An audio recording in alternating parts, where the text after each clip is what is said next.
রমজান মাসে নিয়মিত মনিটরিংয়ের জন্য আজকে আমরা বিশুদ্ধ খাদ্য আদালতের আমাদের বিজ্ঞ সিনিয়র জুডিশিয়াল ম্যাজিস্ট্রেট স্যারের সাথে বের হয়েছিলাম। আজকে আমরা ময়রাপট্টির দিকে এবং কাচ্চি ভাই সহ আশেপাশে যত রেস্তোরাঁগুলো রয়েছে এগুলোতে মনিটরিং করি। কিছু প্রবলেম পাই বেশ কিছু রেস্টুরেন্টে।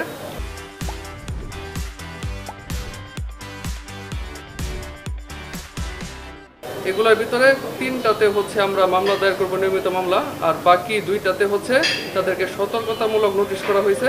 তারা হচ্ছে মুচলেখা দিয়ে তার অঙ্গীকার করবে, তার প্রেক্ষিতে হচ্ছে আমরা আমলে নিব সেটা কি মামলা হবে কি হবে না। আর আমাদের এই বিশুদ্ধ খাদ্য আদালতের মাধ্যমে যে নিয়মিত মনিটরিংটা সেটি রমজান মাস পুরোটা জুড়েই হবে এবং ফরিদপুরের মানুষের জন্য যাতে নিরাপদ খাবার নিশ্চিত হয় সেই লক্ষ্যে বাংলাদেশ নিরাপদ খাদ্য কর্তৃপক্ষ এবং বিশুদ্ধ খাদ্য আদালতের মাধ্যমে আমরা এর সাথে কাজ করে দেবো।